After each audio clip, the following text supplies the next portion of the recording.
Chapter 1 का video number 2 आपने पहले वीडियो में पढ़ा एग्रीकल्चर सेक्टर, दूसरा उनको पढ़ना था इंडस्ट्रियल सेक्टर। ठीक है, तो इंडस्ट्रियल सेक्टर का पोजीशन कैसा था उन दिनों हम उस पर डिस्कस करेंगे। तो industrial sector on the eve of independence, systematic industrialisation. इसका मतलब क्या होता है? इंडस्ट्रियलाइजेशन का मतलब होता है कि इंडस्ट्री को बढ़ावा देना, इंडस्ट्री को आगे ले जाना, इंडस्ट्री डेवलप करना, लगातार नई इंडस्ट्री डेवलप करना।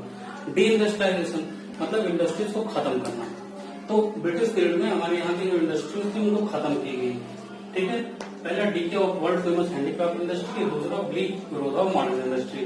मतलब पहले तो हमारी जो वर्ल्ड फेमस हैंडीक्राफ्ट इंडस्ट्री थी, हैंडीक्राफ्ट मतलब जो हस्तशिल्प में काफी हम फेमस थे, पूरी दुनिया में हमारे देश से बनाए हुए कपड़े पूरी दुनिया में जाते, और यहाँ के कपड़े काफी फेमस हुआ करते थे। और भी यहाँ की कलाकृतियां काफी फेमस थी, डिजाइन वगैरह यहाँ के लोग कपड़े पर, पत्थर पर और हाथ से तमाम डिजाइन बनाते थे, और पूरी वर्ल्ड वाइड फेमस थी। वो बहुत बड़ी इंडस्ट्री इंडिया की हुआ करती थी, काफी रिच इंडस्ट्री थी, लेकिन इसको खत्म किया गया जानबूझकर। और bleak growth of modern industry, modern industry को ग्रोथ नहीं किया गया। पहले हम डिस्कस करते हैं DK of world famous handicraft industry.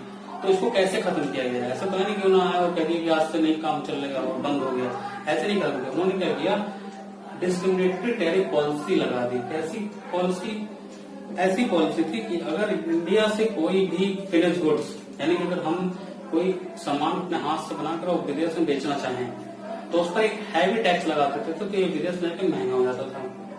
और वहीं इन्होंने क्या किया, इंग्लैंड से अगर कोई गुड्स आती थी इंडिया में तो उस पर ये ड्यूटी नहीं लगाते थे, वो काफी सस्ता हो जाता था।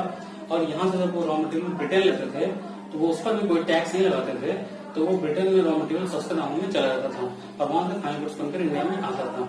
मतलब एक तरीके का डिस्क्रिमिनेशन किया गया कि हमारी गुड्स पर अगर हम एक्सपोर्ट कर रहे हैं तो उस पर टैक्स लगा दिया गया, और वहीं अगर ब्रिटिश से कोई चीज इम्पोर्ट होकर आ रही थी तो उस पर टैक्स नहीं लगाया गया, ताकि वो इंडिया के अंदर सस्ती बिके। तो जानबूझकर इंडस्ट्रीज को खत्म किया गया, इस तरह का डिस्क्रिमिनेटरी टैरिफ लगा दिया। दूसरा डिसअपियरेंस ऑफ प्रिंसिपल कोर्ट्स। धीरे धीरे क्या हो रहा था कि प्रिंसिपल कोर्ट्स खत्म हो रहे थे। प्रिंसिपल कोर्ट मतलब कि राजाओं का जो दरबार आप देखते हैं पुरानी फिल्मों में, आप देखते हैं धारावाहिक में, उस तरह का जो कोर्ट था उनका प्रचलन धीरे धीरे खत्म होने लगे, ब्रिटिश हावी होने लगे। तो एक्चुअली हमारे जो कपड़े थे उसको ज्यादातर मिडिल ईस्ट एशिया और इजिप्ट वगैरह में ज्यादा फेमस थे, वहीं पे जाते थे कपड़े। लेकिन जब धीरे धीरे प्रिंसिपल कोर्ट्स डिसअपियर होने लगे तो इनकी डिमांड खत्म होने लगी। तो हमारे कपड़े बने किसके लिए? क्योंकि ब्रिटिशर्स तो ये पहनते नहीं थे। ठीक, competition from machine made products. तीसरी बात, हमारे कपड़े जो भी थे वो मशीन मेड चीजों के सामने टिक नहीं पा रहे थे, क्योंकि मशीन, आपको पता है, मशीन एफिशिएंट होती है और कॉस्ट भी उसका कम होता है, और हाथ से बनाएंगे तो कॉस्ट भी ज्यादा लगा, उतना एफिशिएंट भी नहीं होगा। तो वो उनके सामने टिक भी नहीं पा रहा था, कॉम्पिटिशन उनसे बर्दाश्त नहीं कर पा रहा था। और कहीं न कहीं ये भी कारण है कि हमारा जो हैंडीक्राफ्ट इंडस्ट्री है वो डिसअपियर होना शुरू हो गया।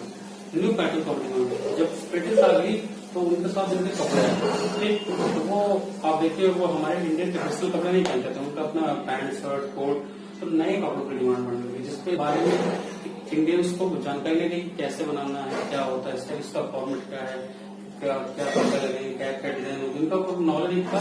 तो नए तरह की डिमांड आने लगे मार्केट में, जिसके बारे में इंडियन हैंडीक्राफ्ट इंडस्ट्रीज अवेयर ही नहीं था और उनको सप्लाई करने में मतलब सफिशिएंट नहीं रहा।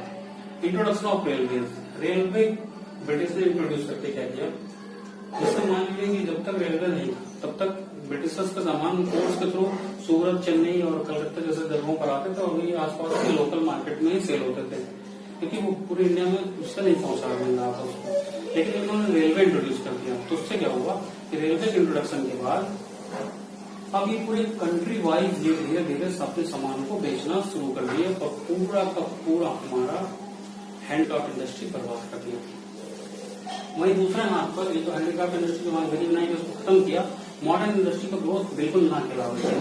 सीमेंट, पेपर और शुगर को छोड़ दें तो कोई बहुत बड़ी इंडस्ट्री इंडिया के अंदर नहीं चलती थी, कोई कैपिटल गुड्स इंडस्ट्री थी। कैपिटल गुड्स आपको बता देगा तो मशीन बनाने की कोई इंडस्ट्री इंडिया में नहीं थी। टिस्को, जैसे टाटा ने साथ में शुरुआत किया, टिस्को एकमात्र ऐसी कंपनी थी जो इतनी बड़ी लेवल पर शुरू हुई 2007 में, इसके अलावा कोई बहुत बड़ी कंपनी नहीं थी।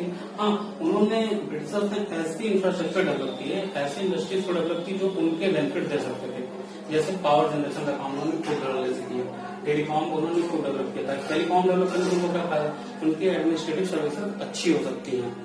पोर्ट डेवलप किया ताकि उनका विदेशों से सामान इंडिया में आ सके, रेलवे डेवलप किया, रोड डेवलप किया, लेकिन वो ऐसी किसी भी इंडस्ट्री को डेवलप नहीं कर रहे थे जिससे इंडिया का डेवलपमेंट हो सके।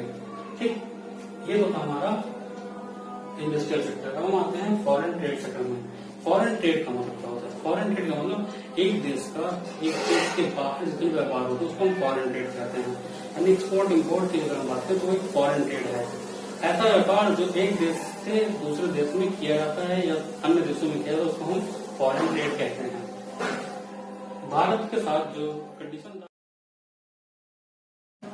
भारत के टाइम फॉरेन ट्रेड सेक्टर में जो कंडीशन था वो था net exporter of primary products and importer of finish goods. ये क्या है? फॉरेन ट्रेड सेक्टर में यानी कि इंडिया जो था वो प्राइमरी प्रोडक्ट्स मतलब रॉ मटेरियल का एक्सपोर्टर था और फिनिश गुड्स का इंपोर्टर था। ये बड़ी खराब बात हुई। क्यों खराब बात हुई? आप रॉ मटेरियल दूसरे देश में भेज दे रहे हैं और वहां से फिनिश गुड्स मंगा रहे हैं। मतलब ये तो वही बात है कि लकड़ी मैं खुद प्रोड्यूस कर रहा हूँ लेकिन चेयर में नहीं बना रहा हूँ। इससे क्या, लकड़ी मैं दे रहा हूँ दूसरे को, उसे चेयर खरीद रहा हूँ। तो इससे क्या होगा कि जो बीच में लकड़ी से चेयर बनने के दौरान अच्छा खासा मार्जिन ऐड किया गया वो उसका फायदा दूसरे देश को होगा। तो भारत के साथ यही था, भारत से अच्छा खासा रॉ मटेरियल विदेशों में जाता था और विदेशों से फाइन गुड्स बनकर इंडिया में आते थे। उन दिनों आपको बताएं तो सबसे बड़ी बात कि भारत दुनिया का सबसे बड़ा एक्सपोर्टर हुआ करता था। ठीक है, monopoly control of India foreign trade. India, मैंने आपको बताया कि बहुत बड़ा एक्सपोर्टर था, उनमें भी 50% का कंट्रोल अकेले ब्रिटेन का था। यानी कि ज्यादातर एक्सपोर्ट इम्पोर्ट भारत का ब्रिटेन के साथ होता था। ठीक, तो ब्रिटेन के साथ होने में एक तरीके का ब्रिटेन का मोनोपोली कंट्रोल था। ब्रिटेन जो चाहता था वो करता था भारत के व्यापार के साथ। Surplus trade but only benefits to Britain, मतलब कि भारत का जो ट्रेड था, बैलेंस ऑफ ट्रेड क्या होता है? बैलेंस ऑफ ट्रेड होता है balance of trade is equals to export minus import. तो भारत का एक्सपोर्ट ज्यादा था, इंपोर्ट कम था। भारत सरप्लस में था, लेकिन सरप्लस होने के बावजूद भी भारत का जो बेनिफिट था, जो सरप्लस था, वो बेनिफिट्स केवल ब्रिटिशर्स के लाभ में आता था। That is drain of wealth. Britishers क्या करते थे? उस पैसे से अपने लिए वॉर गुड्स खरीदते थे, बंदूक खरीदते थे, तोप खरीदते थे, या फिर उनको अपने एडमिनिस्ट्रेटिव सर्विसेज में सैलरी देने में या ऑफिस मेंटेनेंस में खर्च कर लेते थे। उसका इंडियन इकोनॉमी में कोई भी उसका बहुत बड़ा इम्पैक्ट नहीं डालते थे। फिर अब टॉपिक में वीडियो छूट गया और ये टॉपिक छूट गया था twofold motive behind the systematic deindustrialisation. ये इसके पहले ही आना चाहिए। ठीक है, twofold motive behind the systematic deindustrialisation क्या है? देखिए, क्या मोटिव था ब्रिटिश का कि उन्होंने हमारे सिस्टमैटिकली डी इंडस्ट्रियलाइज किया?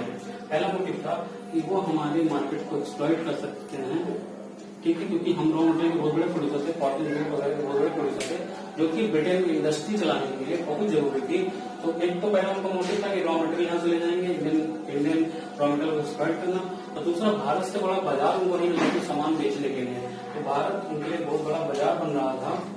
इस वजह से उन्होंने ये दो मोटिव, मेन मोटिव था जिसकी वजह से वो हमारी इंडस्ट्री को सिस्टमैटिकली डी इंडस्ट्रियलाइज किया।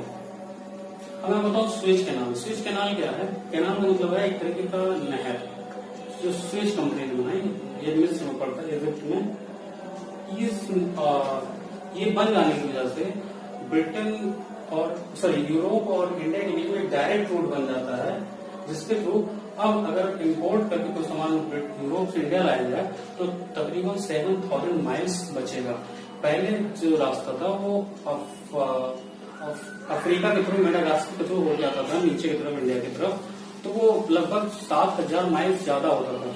लेकिन ये स्विच कैनाल बनने की वजह से यूरोप से डायरेक्ट रास्ता बन गया इंडिया में आने के लिए, और 7000 माइल्स का दूरी घट जाने की वजह से ब्रिटिशर्स का ब्रिटिशर्स का ट्रांसपोर्टेशन कॉस्ट बहुत कम हो गया, जिसकी वजह से उनका गुड्स इंडिया में सस्ते रेट पहुंच जाते थे और इंडियन मार्केट को डिस्ट्रॉय करने में स्विच कैनाल ने काफी हेल्प किया। 1869 में ये बना था।